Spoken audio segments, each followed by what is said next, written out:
Sorry, एक हाँ एक चीज ऐड करना भूल गया था। आज ना हाँ मुझे लग रहा है कल का एक बार मारुति का चार्ट देखिए, एक बार जरा स्क्रीन पर एक बार मारुति का चार्ट दिखा दीजिए मुझे। मैं बिग स्टॉक्स में इनको ऐड करना भूल गया था। कल मुझे लग प्राइस रहा है, हाइक की अपडेट भी आई थी। हाँ मुझे लग रहा है कि इन स्टॉक्स के लिए थोड़ा सा स्टील हाइक नेगेटिव होगा अगर ये आ गया तो आज, क्योंकि सबसे ज़्यादा जो ये स्टील है ये गाड़ियों में ही लगता है। तो आज थोड़ा सा मारुति और hyundai इनको आप रेडार पे रखें। आज इनमें थोड़ा सा नेगेटिव इम्पैक्ट आ सकता है बिकॉज ऑफ दिस। ये जो रिकमेंडेशन है अब तक फाइनल नहीं है, लेकिन अगर स्टील स्टॉक्स भागेंगे तो जो स्टील यूज़ करता है वो गिरेगा। तो ये एक ऑब्वियस लॉजिकल करोलरी है। ठीक बात है। रखिए इन ऑटो स्टॉक्स को फिर आप अपने साथ साथ रडार पे। पैनल स्क्रीन पे दिख ही गया था। गाबा सर के पास चलने, कल सुबह सुबह गाबा सर ने अपने को जुबिलेंट फूडवर्क्स खिलाया था। बढ़िया चला वो स्टॉक दिन के दौरान। गाबा सर दिलाया गुड। था, खिलाया था। हाँ, दिलाया था, खिलाया था। सुबह सुबह खिलाया, हाँ मतलब दिलाया था। कल अच्छा बिहेव करा, शुरुआत पस्त थी, उसके बाद मूव माहौल बना स्टॉक में। गाबा सर आज का प्रेफर्ड ट्रेड सर। आज का preferred trade, good morning to you सभी पैनलिस्ट को भी गुड मॉर्निंग। आज दवाई है ऑरोबिंदो फार्मा। सेटअप सही है, अप मूव मिला है। करीब 7 दिन का एक ट्रेडिंग सेशन में एक साइडवेज मूव मिला, उसके बाद कल एक अप मूव दिखाई दिया। परसों एक दिया था लेकिन कल एक कंफर्मेशन मिला। ट्रेड कर रहा है 1137 पर ऑरोबिंदो फार्मा। मेरे ख्याल से स्टॉप लगाना चाहिए 1130 का, सिर्फ 7 रुपए का, ज्यादा नहीं। आसपास मिले तो लेना है। नियर टर्म टारगेट 1150, 1170 भी पॉसिबल है ऑरोबिंदो फार्मा में। और फार्मा, ये हुई गावस्कर की पिक आज की। तो कल पिज़्ज़ा खाया तो आज थोड़ी सी आपको हाँ। दवाई लेनी पड़ेगी फिर। चलिए मानस के पास चलते हैं। मानस गुड मॉर्निंग। मानस आपकी trade. Good morning Anuj ji, good morning Ashish ji, good morning everyone. तो देखिए एनसीसी पे खरीदारी करने की राय रहेगी। एनसीसी ने अभी मेरे ख्याल से 2 हफ्ते पहले एक बॉटम बनाया था। उसके बाद हमने कंसोलिडेशन देखा। कल हमने फ्लैग पैटर्न का ब्रेकआउट देखा। स्टॉक 20 डे मूविंग एवरेज के ऊपर निकला, ज्यादा वॉल्यूम देखने को मिले। तो आई थिंक यहाँ पर एक रिकवरी देखने को मिल सकती है, इसलिए एनसीसी में खरीदारी करेंगे। 188.50, 188 रुपए 50 पैसे के स्टॉप लॉस लगाएंगे और 197.50 वहां पर टारगेट सेट करेंगे। तो 197.50 के टारगेट के लिए एनसीसी में खरीदारी करेंगे। ये कैश लेवल्स है। 190 का कॉल ऑप्शन ले सकते हैं। 5.5 रुपए के आसपास की क्लोजिंग थी, तो उसके आसपास मिले तो खरीदारी करें। 3 रुपए 90 पैसे के स्टॉप लॉस से इस ऑप्शन में खरीदारी करेंगे और 8 रुपए 50 पैसे के टारगेट सेट करेंगे। एनसीसी लिमिटेड पसंद आ रहा है। वैसे ऑरबिंदो की दवा है एक, ऑरियोजाइम, डाइजेस्टिव एंजाइम्स हैं उसके, तो लॉजिक बैठता है। रडार पर रखिए आज ऑरबिंदो फार्मा को। मानस ने कल एसबीआई लाइफ बोला था, कल वो उसने भी बढ़िया रिटर्न्स कमा के दिया। आज एनसीसी रडार पे। ऐसे ही सतपुते साहब ने कल इंडियन होटल्स बोला था, कल वो भी चमक रहा था। सतपुते साहब गुड मॉर्निंग, आज का हाँ प्रेफर्ड जी, pick sir. Very good morning Ashish ji. Anuj ji good morning and good morning everyone. Ashish ji देखिए, आज नजर जो रहेगी वो रहेगी कैपिटल गुड्स सेक्टर पे। मुझे लगता है कल एक बहुत बढ़िया ट्रैक्शन हमने कैपिटल गुड्स में देखा था। तो उसमें से अगर अभी पिक करना है then definitely it will be BHEL, भेल। कल इसमें एक लॉन्ग बिल्टअप, अच्छा खासा लॉन्ग बिल्टअप हमने देखा। तो भेल में जिस तरह से पैटर्न पैन आउट हो रहा है, जो ब्रेकआउट है, जो नेकलाइन है, वो करीबन 202 का था, 204 का क्लोज है। तो 202 के ऊपर हमें बाय करना है। 198 का स्टॉप लॉस रहेगा और इसका पहला टारगेट है 212 का, उसके बाद 218। तो इट्स अ बाइंग बीएचएल भेल। ओके, चलिए तो ये होगी राजेश जी की ट्रेड बीएचईएल पर। बहती जी गुड मॉर्निंग, आपकी trade. Good morning Anuj ji, good morning Ashish ji, good morning everyone. अनुज जी एचडीएफसी एएमसी में खरीदारी की सलाह रहेगी। ने देखा है कि स्टॉक मार्केट रिलेटेड पार्टिसिपेंट्स में कल अच्छा मूव था और एचडीएफसी एएमसी में कल ऑलमोस्ट 3 लाख शेयर्स के डिलीवरी वॉल्यूम थे। स्टॉक में एक शॉर्ट कवरिंग भी यहाँ विजिबल है। स्टॉक ने अपना 20 डेमा भी रीगेन किया और जिस हिसाब से मूव आ रहा है, एक बॉलिंजर बैंड स्क्वीज के बाद अभी ये मूव करने के लिए तैयार है। तो यहाँ खरीदारी करने की सलाह रहेगी। 3750 का स्टॉप लॉस लगाना है। 3890 और 3990, 3990 दो टारगेट्स के लिए इसमें खरीदारी की सलाह है। वैदी साहब भी जब से छुट्टी से लौट के आए, फाइनेंशियल्स के साथ चिपक गए हैं। मंडे का आईसीआईसीआई बैंक चमके चले जा रहा है। कल का पूना वाला फिनकॉर्प, कल मूव आया था भाई साहब, 5-6% पूना वाला फिनकॉर्प फटा था। और एचडीएफसी ये देखिए कल का ट्रेड इसका, और एचडीएफसी एएमसी आज बहती साहब का प्रिफर्ड आइडिया। सावंत साहब गुड मॉर्निंग। सावंत साहब आज का टॉप कॉल सर।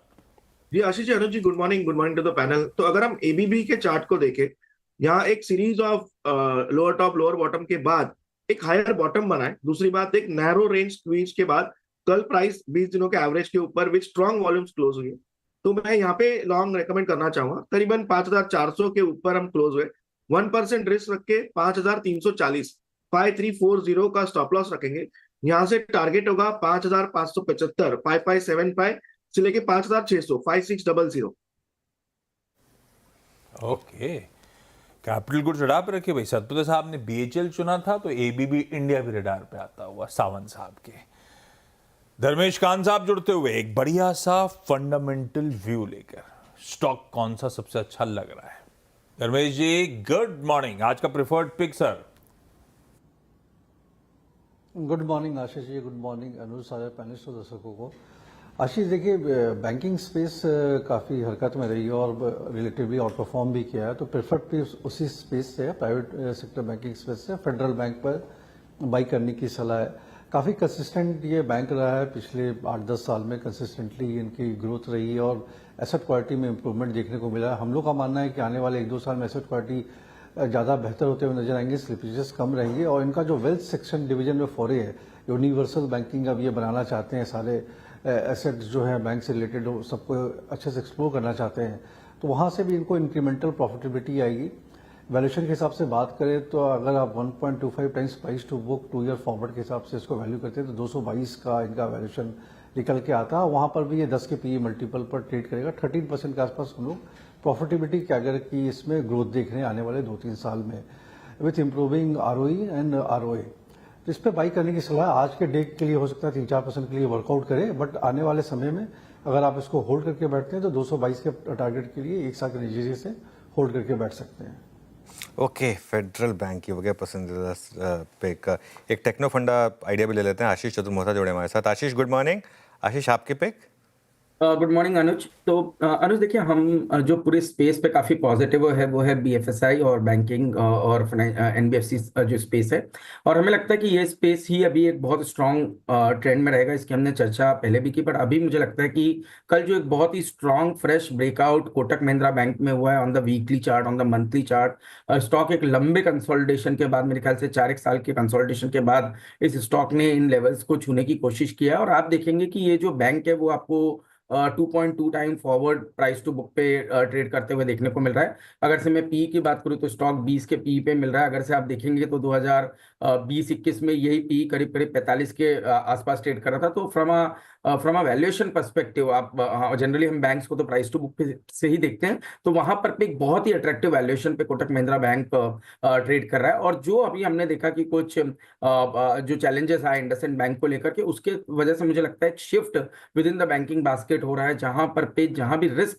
मार्केट को लग रही है, वैसे प्राइवेट बैंक से निकल के क्वालिटी जो ये 4 प्राइवेट बैंक है, चाहे एचडीएफसी, कोटक, आईसीआईसीआई या एक्सिस की बात करें, वहां पे पैसा शिफ्ट हो रहा है। और हमारी जो पूरा प्रेफरेंस रहेगा, जैसे मैंने कहा कि हम लोग बहुत ही ओवरवेट पोजीशन पे हैं आईसीआईसीआई, एचडीएफसी बैंक जैसे स्टॉक में, और पिछले कुछ दिनों में हमने कोटक महिंद्रा बैंक के अंदर में भी पोजीशंस हमारे पोर्टफोलियोज में लिए एज अ डिस्क्लोजर, और हमें लगता है कि ये स्टॉक 2200 से 2300 तक की ट्रेजेक्ट्री इस पूरे साल में दिखा सकता है। तो मेरे हिसाब से पोजिशनली बहुत ही स्ट्रांग नजर आ रहा है कोटक महिंद्रा बैंक। नींद पूरी नहीं हुई है चतुर्मोहता साहब की? आजकल वो अंग्रेजी में कहते हैं ना, मिडनाइट ऑयल जला रहे हैं, वीकेंड की तैयारी कर रहे हैं, अपना मॉड्यूल नया रेडी कर रहे हैं इसके लिए, गुरुकुल के लिए। हाँ, नहीं वो भी है, प्लस आशीष जी ना थोड़ा फिटनेस फ्रीक भी हो गए हैं। दौड़ते हुए दिखते हैं क्या? सुनो ना मेरी बात, मैं बताता हूँ आपको। परसों ना मैं करीब रात को 10:30 बजे हमारे सोसाइटी के बगल में एक मेडिकल स्टोर है, तो वहाँ पर कुछ मेरे को मेडिसिन लेनी थी, तो उसके लिए गया था। मैं वापस आया तो फिर मैं फ़ोन पे लगा हुआ था। 10:30 बजे की बात बता रहा हूँ रात को मैं, तो आशीष जी अपनी वाइफ के साथ वहाँ पर पूरा राउंड लगा रहे थे, ब्रिस्क वॉक चल रही थी। आजकल वो ज़ेप्टो, स्विगी दबा मंगाना बंद कर दिया। वो नहीं पता मुझे, वो उनसे पूछिए आप, लेकिन मैंने आंखों देखा आपको पता है, क्योंकि वो मेरी सोसाइटी में रहते हैं, तो इसके लिए। तो आशीष, मैं एक बात कहना चाहूंगा, हमारी सोसाइटी में बड़ी चर्चा होती है कि अनुज ने किस तरह से अपने आप को पिछले 2 सालों में जो ट्रांसफॉर्म किया। वो पहले था, अभी तो वापस करना पड़ेगा। आपने बॉल उचका के उनके कोर्ट पे डाल दी। वो पहले यही होता है। देखिए, हम कहते हैं ना कि एक अच्छी चीज क्यों, पॉजिटिव एनवायरनमेंट में रहना, पॉजिटिव चीजों को देखना। तो अनुज एक बहुत अच्छी, हमारी सोसाइटी में तो इनका बड़ा नाम है कि भाई इन्होंने बड़ी अच्छी तरीके से अपने आप को, हाँ, वो वापस करना है, वापस करना है, बिल्कुल वापस करना है। एक बात ध्यान रखिए, पॉजिटिव रब ऑफ ठीक है, लेकिन सिर्फ वॉक से होगा नहीं वो। ये मैं ट्राई कर चुका हूँ। ठीक है, तो इसके लिए समोसे खाना बंद करना पड़ेगा। चलिए क्विकली रैप अप कर रहा हूँ आज के सारे प्रेफर्ड ट्रेड्स। गाबा सर और बिंदो फार्मा खरीदारी करने का सारे बाय कॉल्स हैं। बाय है 1130 के स्टॉप के साथ। एनसीसी मानस का बाय है 188 रुपए 50 पैसे के स्टॉप के साथ। तो सतपुते साहब का बीएचईएल बाय है 198 का एसएल लगाइए। बहेती साहब एचडीएफसी एएमसी बाय कर रहे हैं 3750 के स्टॉप के साथ। तो सावंत साहब कह रहे हैं एबीबी इंडिया 5340 का स्टॉप लगाइए खरीदारी करने के मौके। धर्मेश कान साहब फेडरल बैंक के साथ जा रहे हैं। 222 के टारगेट्स हैं, तो इन लेवल्स किसी भी गिरावट में एक्यूमुलेट करिए, लंबी अवधि के टारगेट्स। ऐसे ही कोटक महिंद्रा बैंक चतुर्मोता साहब को पसंद आ रहा है 2200 से 2300, ये शायद जाने की तैयारी करेगा आने वाले समय में।